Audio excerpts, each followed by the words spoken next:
All right. Game 6 of the World Series is upon us. Will it be great news for Toronto?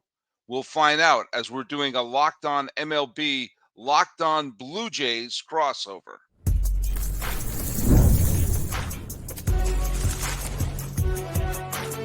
You are Locked On MLB crossover, part of the Locked On Podcast Network.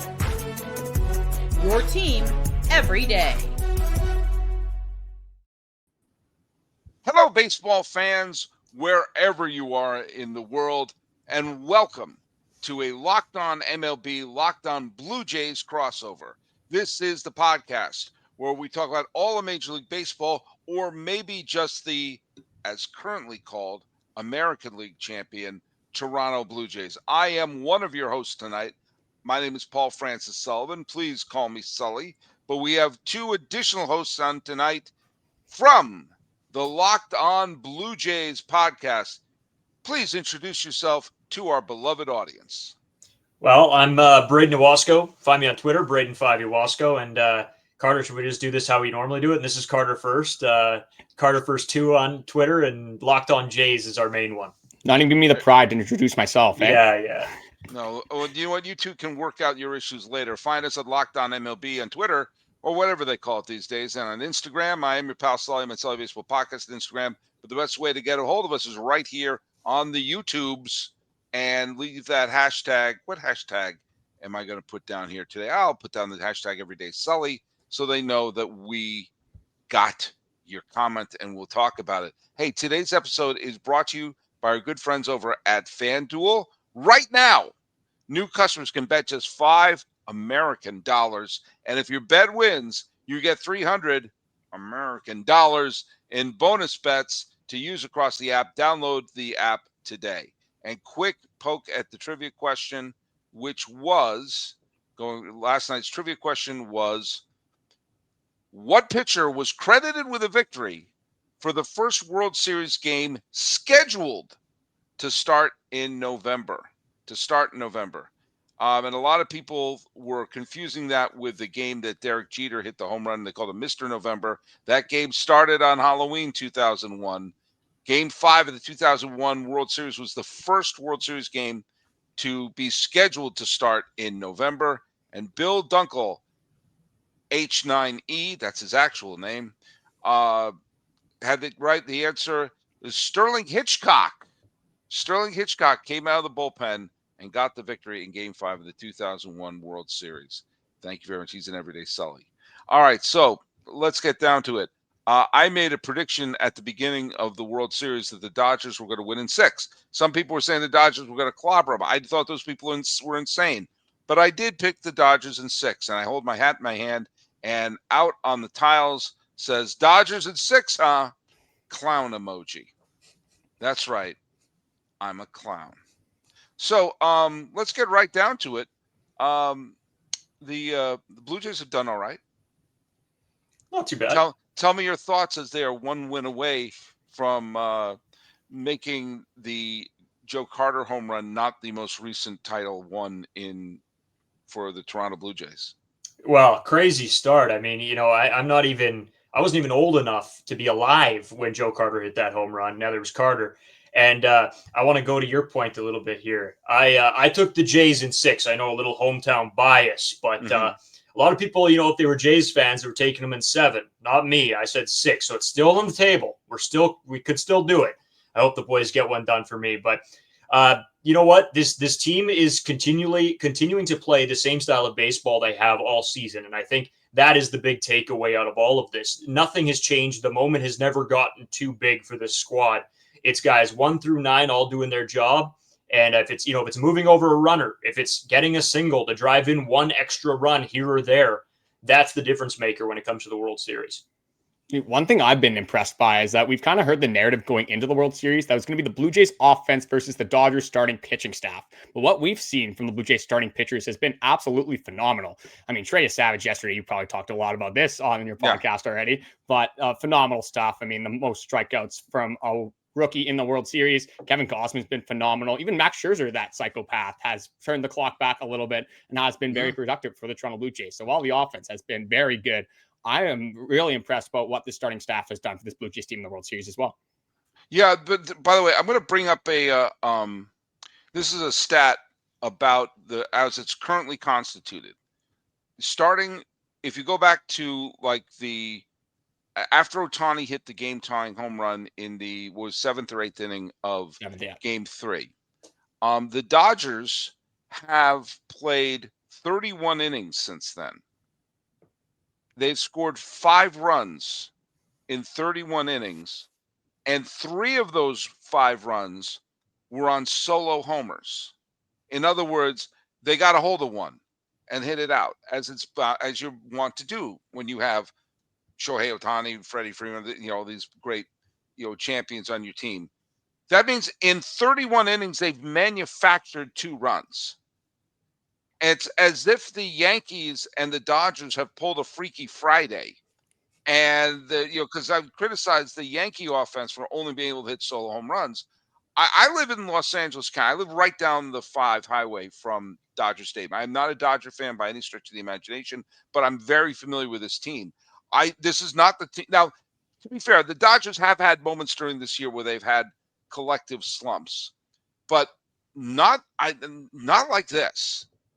And I really think that the decision to say, we're not going to pitch to Ohtani, we're going to remove his bat, it never came back to haunt him in extra innings.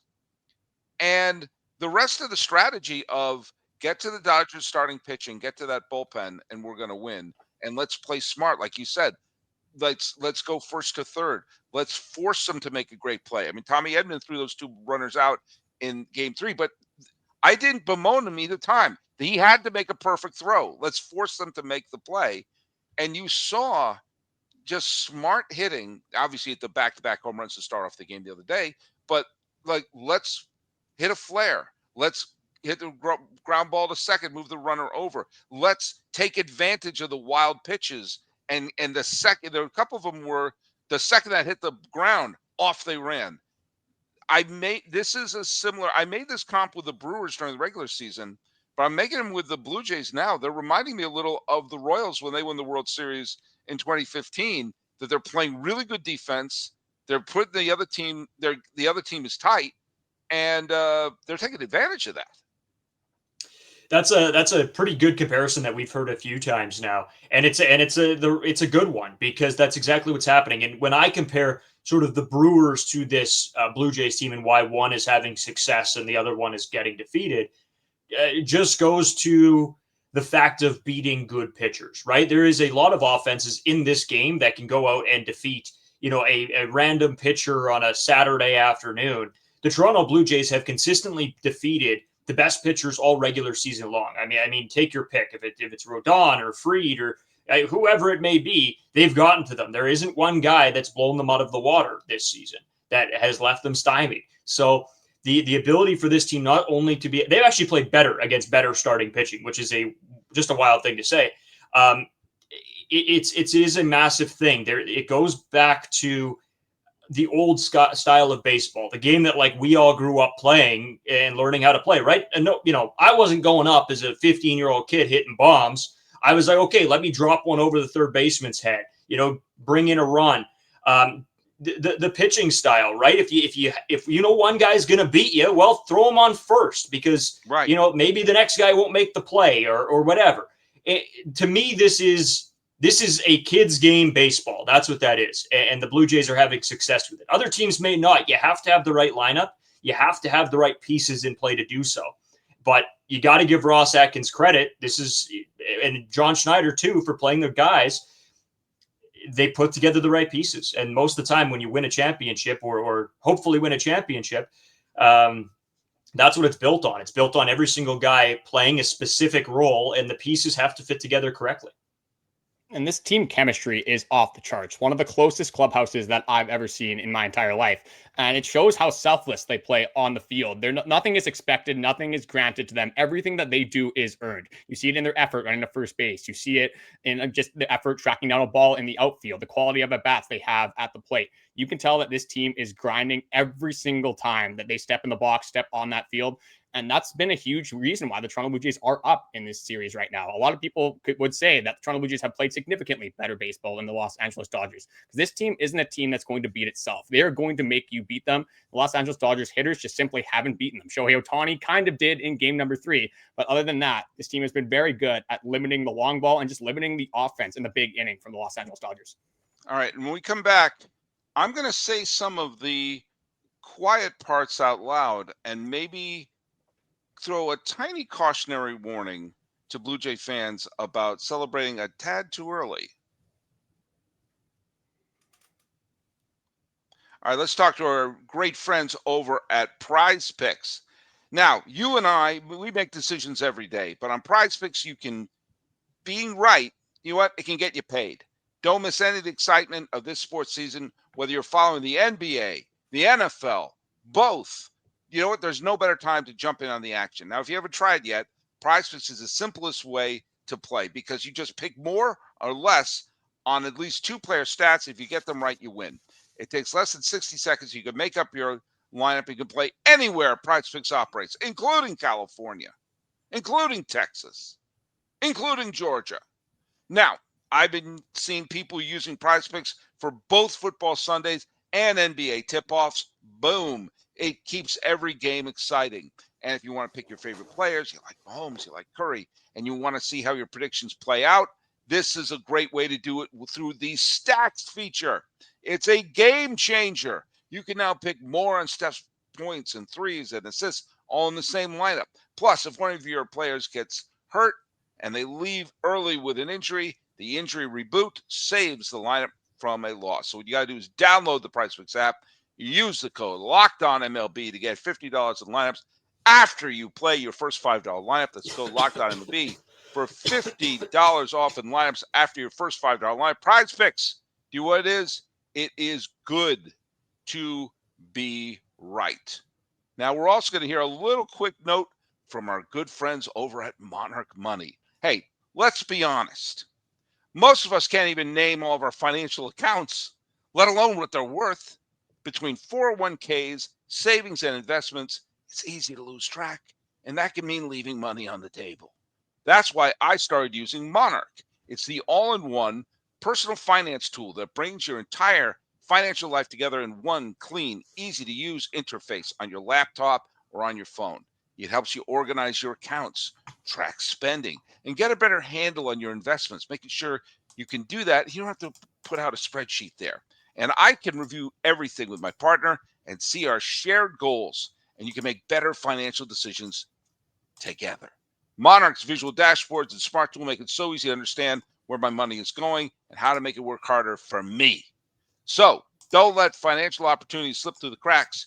Use code LOCKEDONMLB at monarch.com for 50% off your first year. That's monarch.com, code LOCKEDONMLB.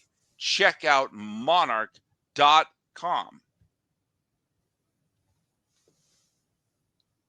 I'm detecting a pattern with the Blue Jays, and that is they will face some adversity, like down the stretch in September when the Yankees remembered how to play baseball, and suddenly that big lead evaporated, but they came up and they won that big game on the last day of the season.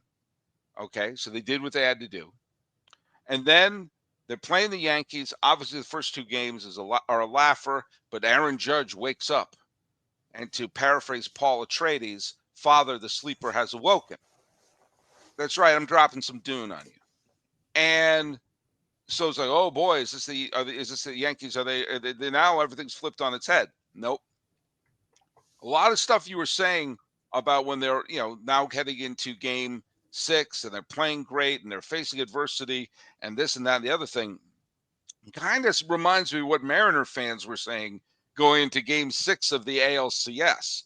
Mind you, a series where the Blue Jays dropped the first 2 games and looked dead from the neck up. Like, well, I guess they're finally going to see a World Series in Seattle. Now, what happens? They lose an 18-inning game. Well, obviously, they're dead now. And here they are. Because Trey Savage, I'm saying his name wrong. Yeah, All right. Trey Savage. Fine. Trey. There you go. looked at Sandy Koufax and said, I got this. I got this. So I'm thinking what's actually going on. And I think a lot of people are trying to figure it out. Everyone here in LA is trying to figure out what's going on. And this is a kind of a wild thing. And involves a kind of a crazy sort of analytical stats point of view from my point. I think the Blue Jays are good. And I think not enough people are saying maybe they're doing all this because they're good. And I've went on the show, apologized that I have downplayed them left and did I mention right. But maybe they have the best record in the American League and they're beating really good. Maybe they're a good team. Am I using is my technical jargon too complicated for you all? You know what? It's the way that everybody was thinking. It's not just you. It's not just people online. Everybody wasn't paying a whole lot of attention to the Jays because they weren't flashy. They weren't, hitting a million home runs. They were doing it this little league ball style, right? And playing good defense, playing the fundamentals. And I think, there were in Blue Jays land. It's a wave with the fan base. They get really upset, then they're over the moon, and then they get really upset, and then they get over the moon. And I think what me and Carter tried to instill after last season, if you are a constant watcher of our podcast, is don't get too high, don't get too low on this team all season. They came out of the gates a little soft.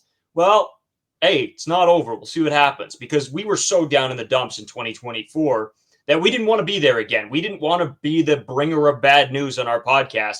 We weren't going to sugarcoat anything either, but we didn't want to be preying on the downfall of the team we love. So we're sitting there and we're trying to keep the hopes and vibes high.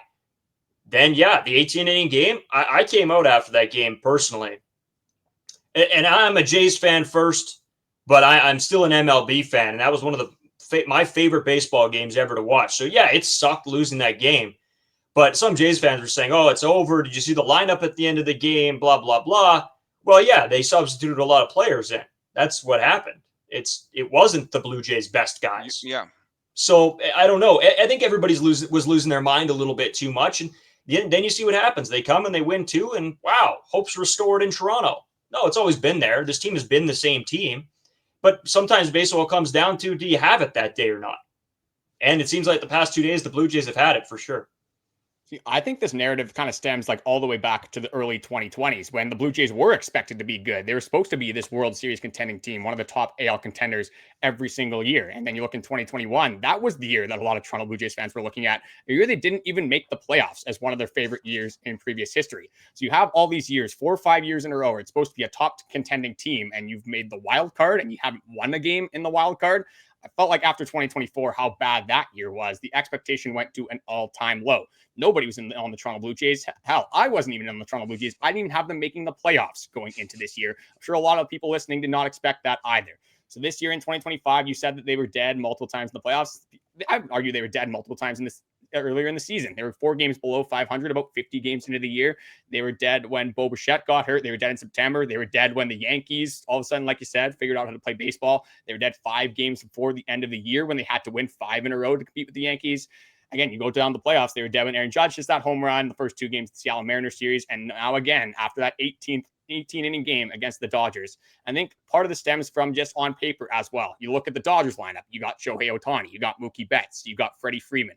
Perennial All-Stars, future Hall of Famers. Look at that rotation. One of the best I've ever seen on paper. Now we look at the Toronto Blue Jays. You have Nathan Lucas, who's been a career minor leaguer. Ernie Clement, who has been DFA'd throughout his career. Addison Barger, who's hitting over 300, has a 950 OPS, who wasn't even on the opening day roster. So if you look at these teams on paper, the Dodgers should be winning if you look at all the talent that they supposedly have. But you look at this Toronto Blue Jays team, they've been proving people wrong this entire season, and they've just ran with that narrative throughout this entire playoff series. Well, I think, sorry as I scratch my nose, I think narratives are written in retrospect. I think there's so many times, a team has a great run and then you say, oh, but they had momentum behind them, or they have a great run and they suddenly get smacked in the face oh, they were tired out.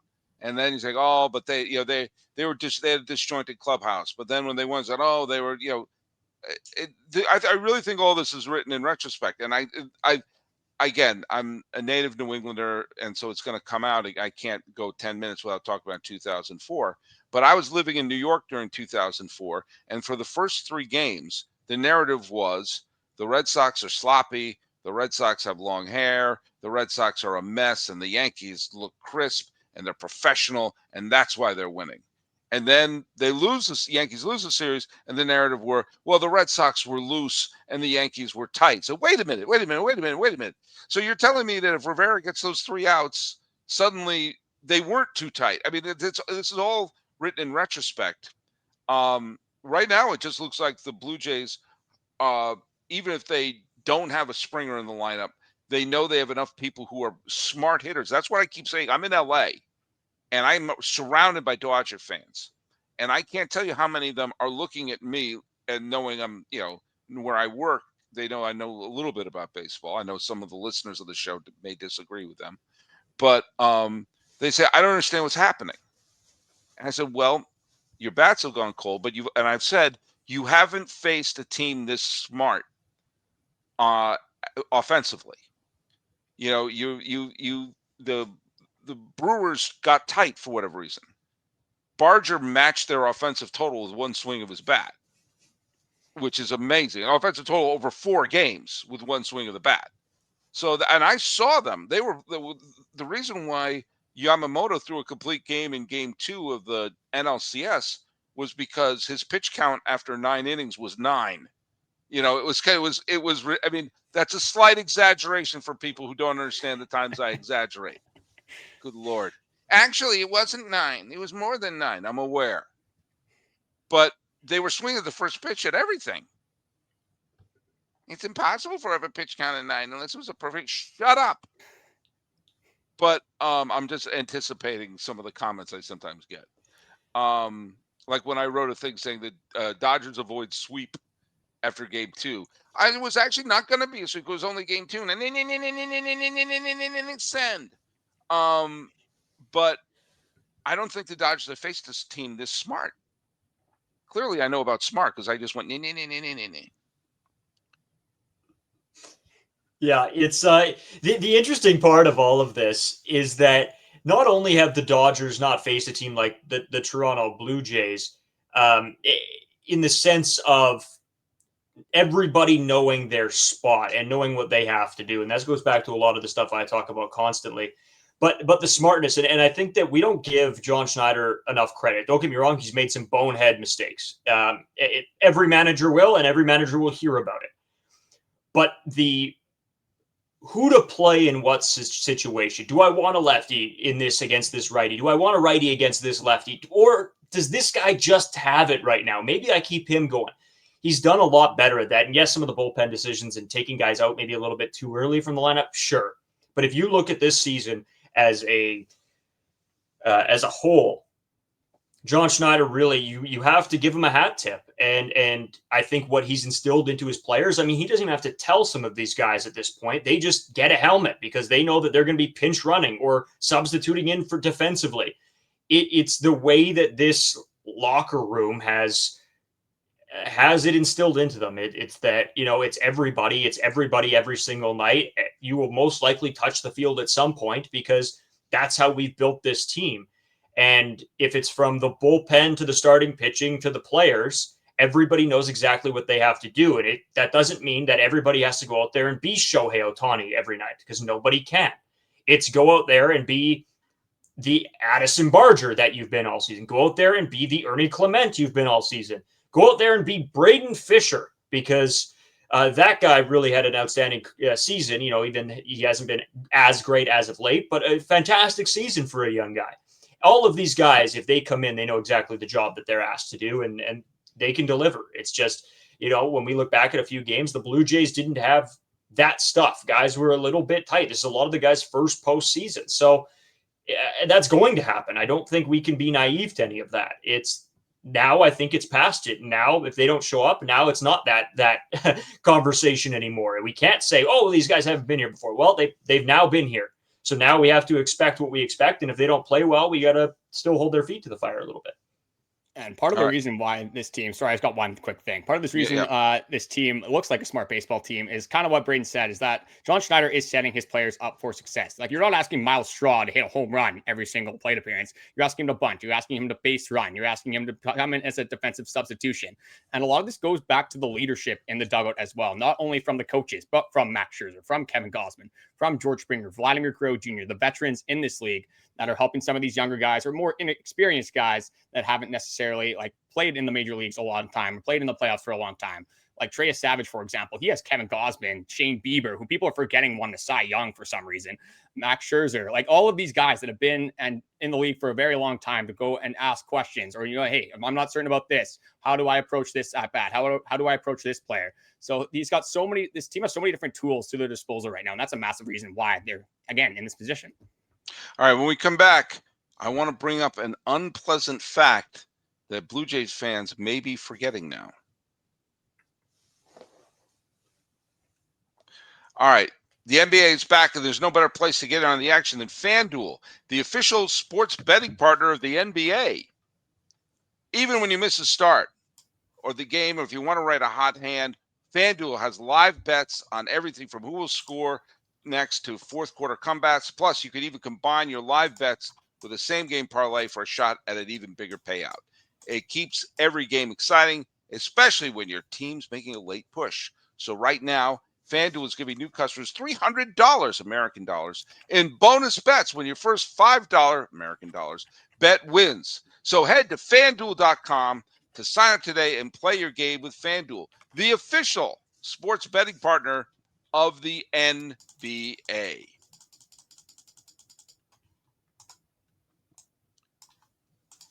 All right, we're running out of time a little bit here, but there is one unpleasant fact that I think a lot of Blue Jay fans are not taking into account right now, and I don't mean to offend either one of you, but this is a fact. They haven't won it yet. They have not won it yet, and the narrative could flip again. Now, the fellow pitching later, if you're listening to this on the 31st, trick or treat, it's Yamamoto again. Now, Gausman's pitching for Toronto, and you're hard-pressed to think that Yamamoto's going to make it 3 straight complete games. But that being said, there is a very real scenario that the Blue Jays may still not win the World Series this year. Just ask Seattle fans, who were pretty cocky after the Raleigh home run and that grand slam in Game 5. They were, oh my God, it's the Pacific Northwest. Everyone was getting their coffee and watching Twin Peaks reruns. I don't know if I dropped Twin Peaks. I should have gone with Frasier. But yeah, Yamamoto could still win. The Dodgers could still win the World Series. Yeah, that is sitting. The scenario is Yamamoto wins, and then it's a Game 7.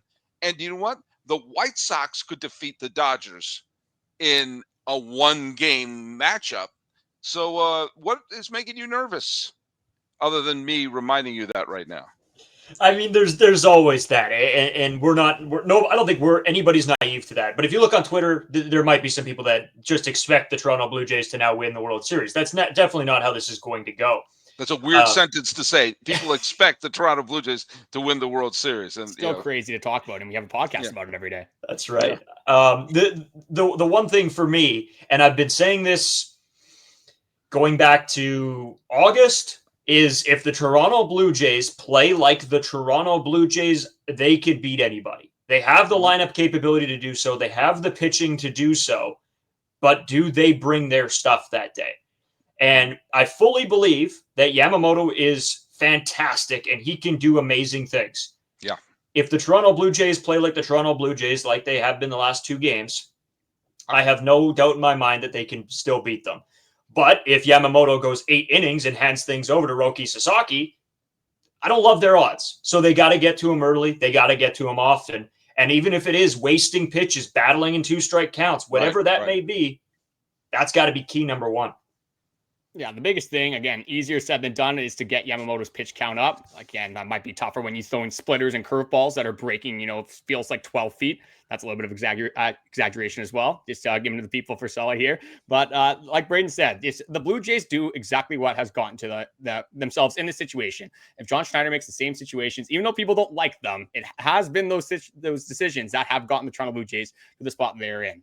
Throwing the lefties against Ohtani, Mason Fluharty Ohtani, we're going to see that again. How does Jeff Hoffman fare? How does the bullpen fare? Can you get Yamamoto out of the game early enough where you do have a chance to get at that Dodgers bullpen?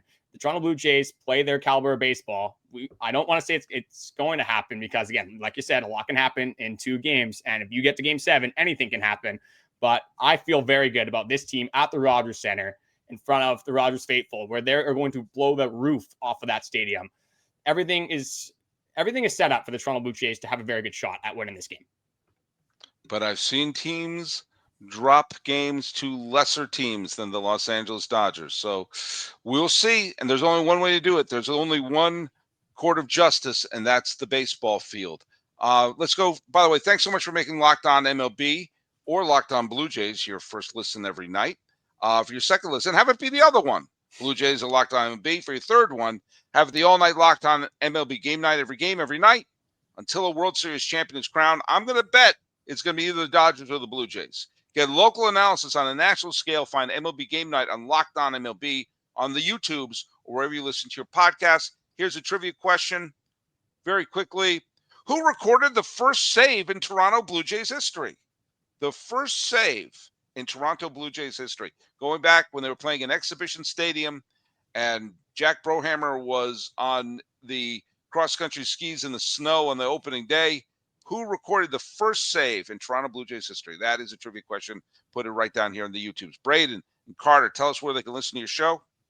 Yeah, you can find us anywhere where you get your podcast and on YouTube at Locked On Blue Jays. Plus, you can find us on Instagram, TikTok, at Locked On Blue Jays. And you can, of course, follow our main Twitter account for the show at Locked On Jays. Yep, and they're soon to be moving to MySpace. All right, talking about the not yet World Series champion Toronto Blue Jays with Brayden and Carter from Locked On Jays. This has been Locked On MLB, Locked On Blue Jays crossover. I am your host, Paul Francis Sullivan. Please call me Sully.